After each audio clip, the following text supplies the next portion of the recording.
ध्यानाभ्यास के लिए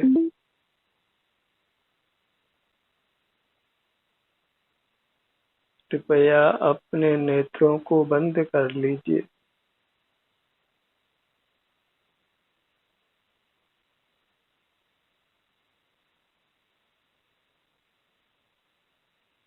सुख का अथाह भंडार आपके भीतर ही है,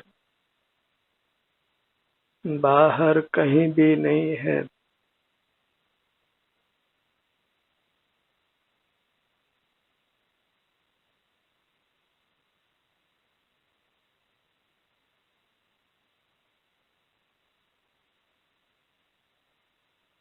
जगत के प्राय सभी लोग शरीर के नाम से मूर्त शरीर को ही पहचानते हैं। इसी में मिले हुए अपने अमूर्त शरीर को नहीं पहचानते हैं, जो ही एक सुख का अथाह भंडार है।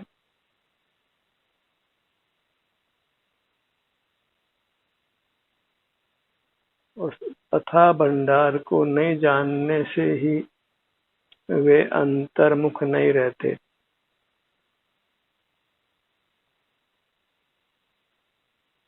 सुख को बाहर ही तलाश करते हैं और फिर सुख से वंचित रहते हैं।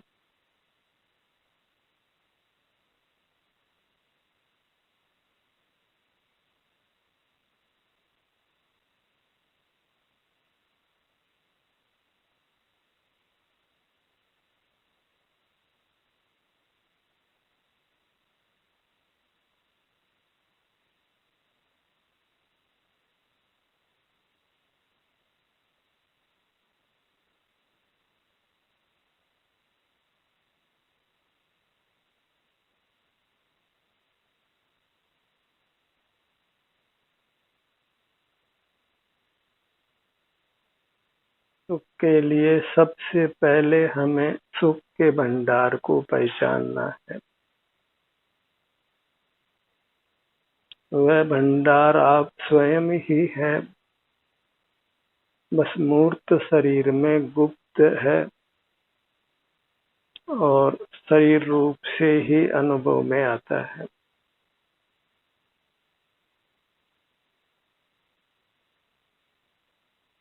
अंतर्दृष्टि कर उस सुख के भंडार से जुड़ने से ही जीव सुखी होता है। वह सुख का अथाह भंडार ही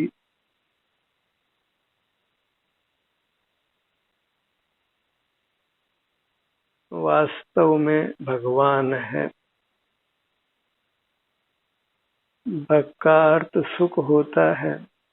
जो सुखवान है वही भगवान है और हम ही अंतरंग में सुखवान होने से अंतरंग में भगवान हैं और उससे युक्त रहते हैं तो फिर बहिरंग में भी भगवान हो जाते हैं और सुख का हमको अनुभव होने लगता है।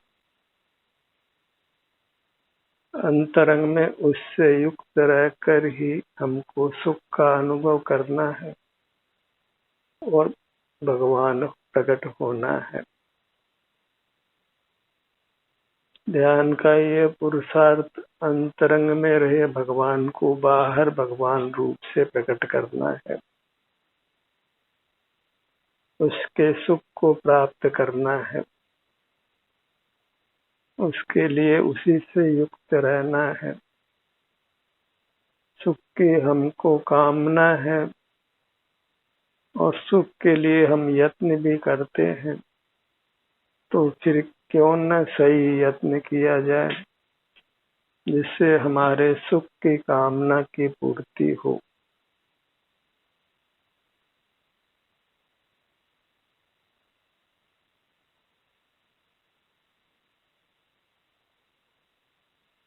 अंतर्दृष्टि करने पर सिर से पांव तक ये अमूर्त शरीर ही हमें आराम या वेदना के रूप से अनुभव में आता है और वेदना तो मूर्त कर्म के संबंध से होती है। और जब अंतरंग में आते हैं तो मूर्त कर्म का संबंध टूटता है और हम फिर प्रकट परमात्मा हो जाते हैं।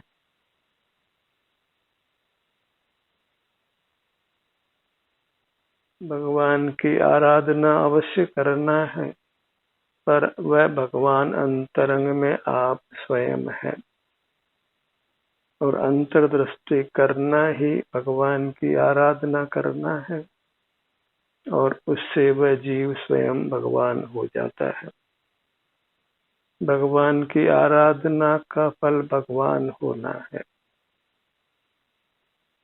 अपनी आनंद मूर्ति के सन्मुख होने से ही हमें आनंद की प्राप्ति होती है। बस कुछ समय तक हमको धैर्य रखना है, कुछ समय तक अंतर्दृष्टि करना है। उससे भीतर का सब कर्म मेल नष्ट हो जाता है और हमारी अमूर्त काया मूर्त से रहित होकर अत्यंत स्वच्छ होती है और वह स्वच्छता सुख रूप होती है। तो मूर्त की मलिनता को मिटाना है और वह सूक्ष्म मूर्त कार्मणकाय रूप से हमारे साथ बद्ध है। वह मूर्त कार्मणकाय ही हमारे नूतन शरीर की रचना करती है। उद्गल को हमको दोनों को शरीराकार परिणमाती है, दोनों को एक रूप सा करती है। दोनों की क्रिया फिर एक साथ ही होती है। ऐसे विशिष्ट बंधन से हमें मुक्त होना है। जहाँ मूर्त काया में ही अपनेपन का भ्रम होता है और हम अपने अमूर्त काया को नहीं पहचानते हैं, उसका सुख अनुभव नहीं कर पाते हैं।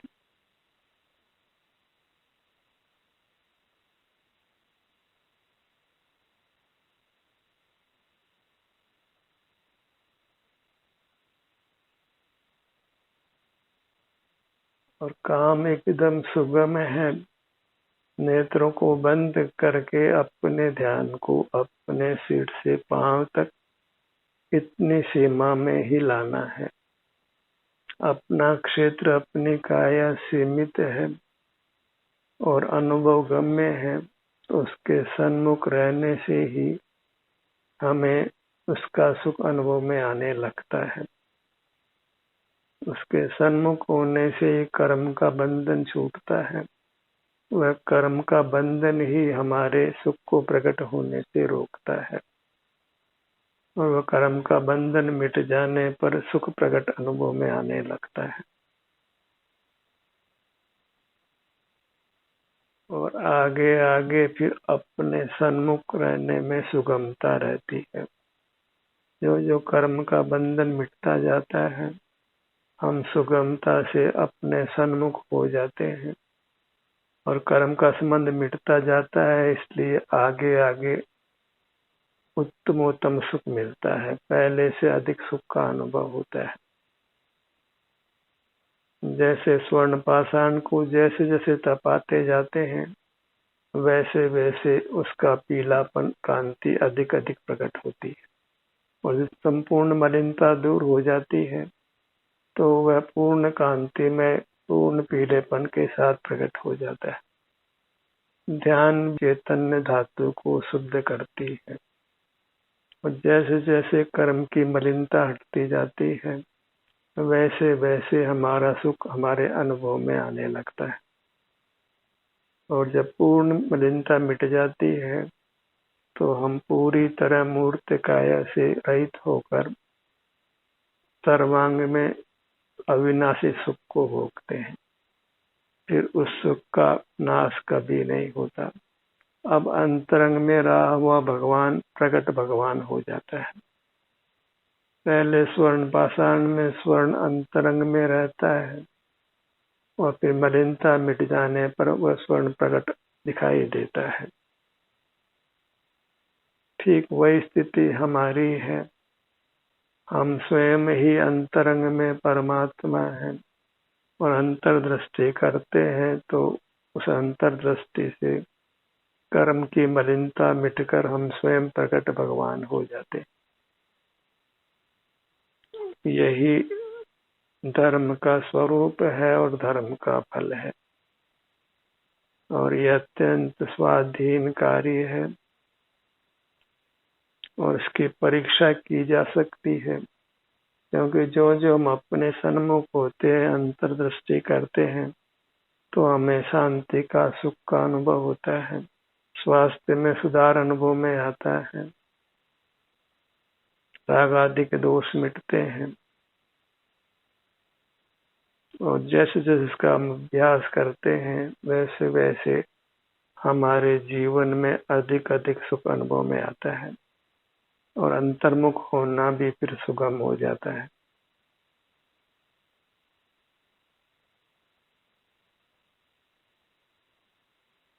अपने ध्यान को अपने सिर के भाग पर लाइए। एक स्थान पर आकर फिर हमें अंतरंग में विचरण करना है। कहो तो स्वमेव ही फिर अंतरंग में विचरण होता है। जहाँ भी सुख दुख की संवेदना विशेष होती है वहाँ ही हमारा ध्यान स्वतः चला जाता है। हमारा कर्तव्य इतना मात्र है कि हम अपने सन्मुख हो। सिर से पांव तक जो अपने चिन्ह मूर्त है, जो हमारा आराध्य भगवान है, परमात्मा है, उसके सन्मुख होना है।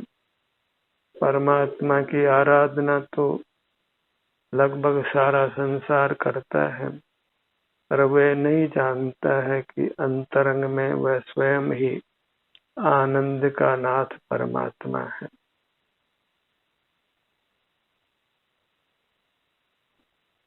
बाहर के परमात्मा की उपलब्धि कब किसको हुई है? कल्पना लोक में ही जीव जीते हैं और अपने अंतरंग परमात्मा की तो हमें उपलब्धि होती ही है, और ये अत्यंत स्वाधीन कार्य है और ये कल्पना मात्र नहीं है, यहाँ साक्षात सुख का अनुभव होता है।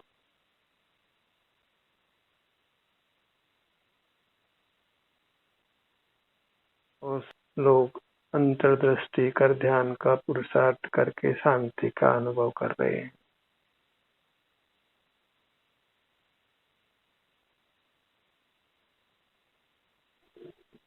अपने ललाट भाग पर आइए। इतने मात्र से हमारा कर्तव्य पूरा हो जाता है, क्योंकि इतने मात्र से ही उस भाग में रही संवेदना का हमें अनुभव होता है, और वह अनुभव ही बद्ध मूर्त कर्मों को नष्ट करता है, हमारी अमूर्त काया को पवित्र करता है। मूर्त कर्म की जो अशुद्धता बंधी हुई है उसको दूर करता है।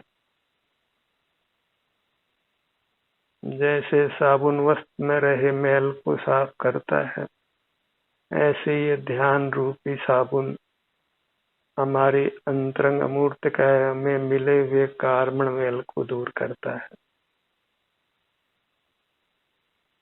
और हमारे सुख को प्रकट अनुभव में लाता है। अपने भवों के भाग पर आइए।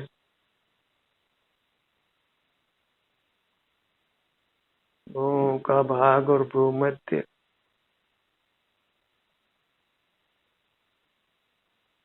हमारी अमूर्त परमात्मा स्वरूप काया वह प्राप्त मूर्त शरीर के बराबर है, बस नख के इसमें हमारा निवास नहीं है।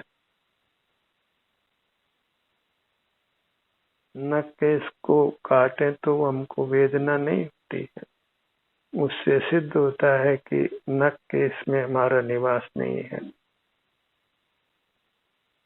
उससे संपूर्ण काया में ही हमारा निवास है और हम जीव हैं, और ये सिर से पांव तक हमारी अमूर्त आनंद स्वरूप काया है। अपने दोनों नेत्रों के भाग पर आइए।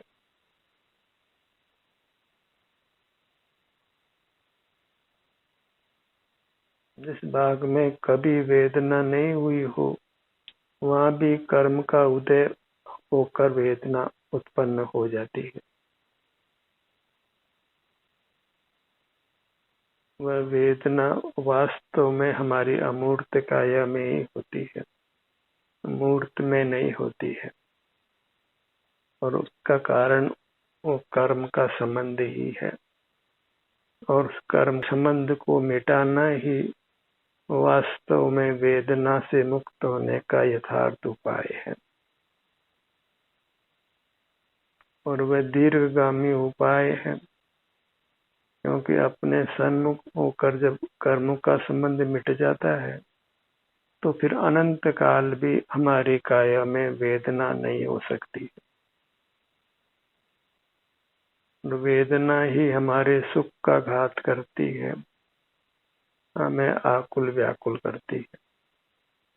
तो वेदना नहीं हो, इसी के लिए हमें अंतरंग में अपने से युक्त रहना है। और जब शरीर में आराम हो, वेदना नहीं हो, तो हम अपने से सुख से ही युक्त रह लेते हैं। और वेदना तो सदा नहीं होती है।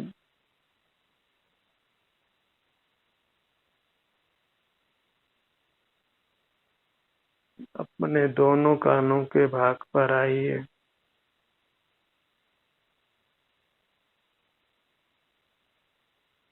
कदाचित वेदना भी हो तो हमें वीरता धारण कर अपने सन्मुख बने रहना है। और वेदना बर्दाश्त नहीं हो तो वेदना के प्रतिकार के रूप में उचित औषधि का सेवन भी किया जा सकता है, उचित चिकित्सा भी की जा सकती है। क्योंकि आग लगे कुआं नहीं खोदा जा सकता है। जब वेदना हो ही जाती है तो फिर ध्यान करने से भी तत्काल ही वेदना नहीं मिटती है। इसलिए अच्छा यही है कि जब हम स्वस्थ हों तब हम अपने सन्मुख रहकर वेदना उत्पन्न करने वाले कर्म को अपने से पृथक कर लें, तो फिर आगे कभी वेदना होती ही नहीं है। अपने नासिका भाग पर आइए। बायां नथुना, दायां नथुना,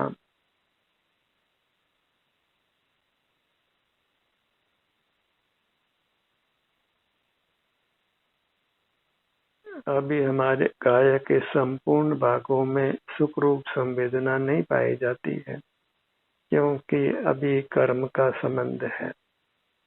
तभी कहा जाता है कि अंतर्दृष्टि करने पर आराम वेदना दोनों की स्थिति में हमें अपने सन्मुख रहना है, वही दोनों में संभाव धारण करना है। अन्यथा फिर अपने सन्मुख नहीं रहा जा सकता है, क्योंकि सदा काल तो आराम की स्थिति नहीं होती है और सब भागों में तो आराम की स्थिति नहीं होती है। अपने किन्हीं भागों में कुछ अल्पाधिक अप्रिय संवेदना भी प्राप्त होती है। अपने दोनों होठों के भाग पर आइए, अपने मुख के स्थान पर।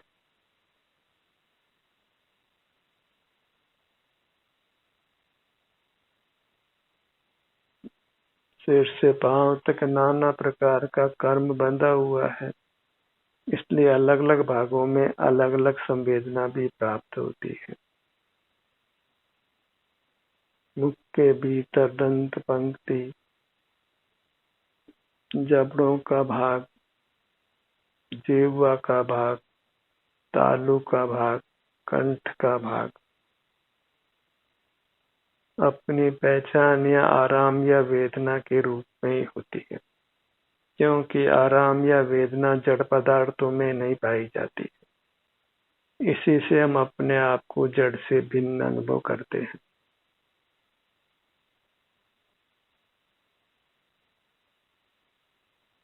सुख दुख को जीव ही चेतते हैं, अजीव नहीं चेतते हैं, क्योंकि अजीव में सुख दुख नहीं होता है।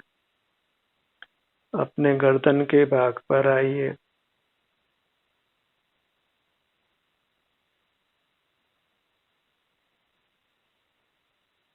अपने किसी भी भाग के सन्मुख होते हैं, वह एक यज्ञ जैसा है जिससे हम संसार का विनाश करते हैं, सर्व दुखों का नाश करते हैं,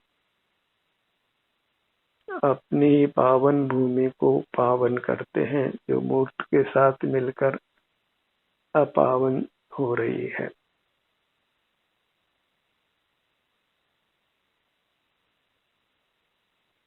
जीव एक अत्यंत पावन तत्व है जिसकी महिमा का वर्णन करना कदापि संभव नहीं है।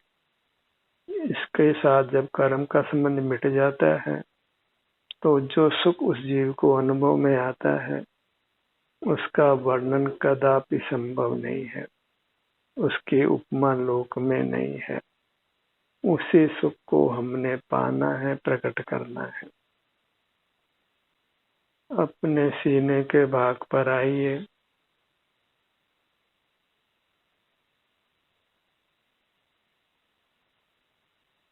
अपना छोटा भाग हो कि बड़ा भाग हो, सबका सब भाग आनंदमय है, परमात्म स्वरूप है।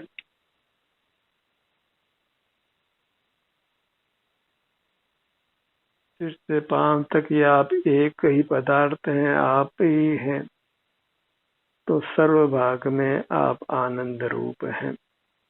बस कर्म की संधि को मिटाना है, उसी के लिए हमें अंतर्मुख रहना है।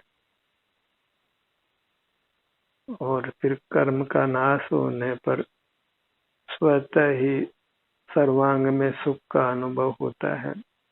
कोई अपने ध्यान को अपने अलग अलग भागों पर लाने की आवश्यकता नहीं रहती। फिर ध्यान नहीं होता, ध्यान का फल आनंद ही होता है। जैसे किसी पौधे में फल आने पर फूल नहीं रहता है, ऐसे ही जब सर्वांग में पूर्ण सुख प्रकट हो जाता है तो फिर ध्यान नहीं रहता है, केवल आनंद ही रहता है। अपने पेट के भाग पर आइए।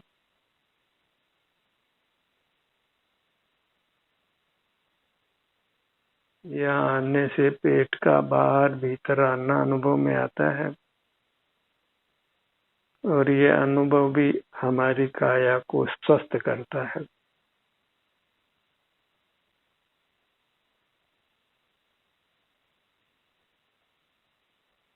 इसी से शरीर में ऑक्सीजन की पर्याप्त पूर्ति होती है, उससे हमारी काया निरोग रहती है। तो यदा कदा जब भी अनुकूलता हो तो पेट के भाग पर अपने ध्यान को लाना चाहिए और पेट के आगे पीछे आने को अनुभव में लेना चाहिए।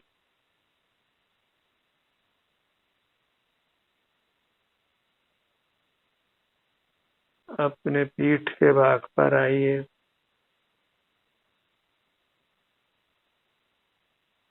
ऊपर से लेकर नीचे तक अपनी दृष्टि को फैलाइए।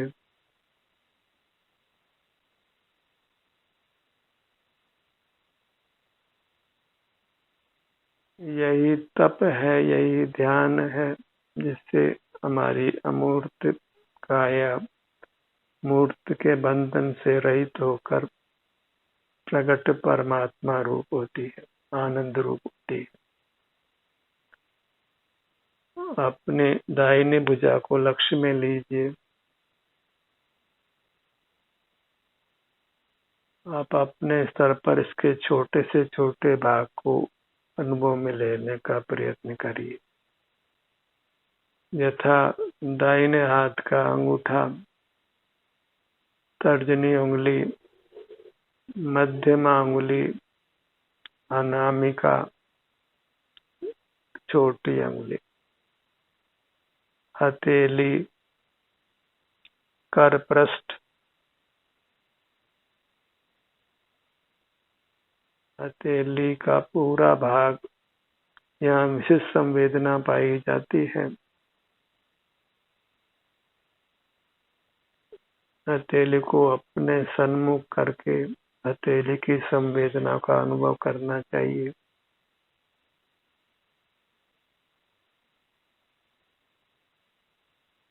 दोनों हथेलियों को अपने बंद नेत्रों के सामने करिए और यहाँ जो संवेदना प्राप्त होती है उसको सतत अनुभव करने का प्रयत्न करिए।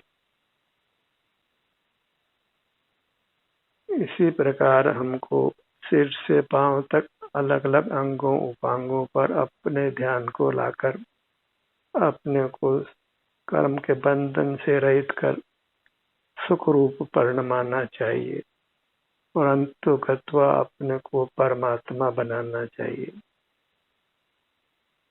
ध्यान का ये सत्र यहीं समाप्त होता है। आपकी सहभागिता के लिए धन्यवाद।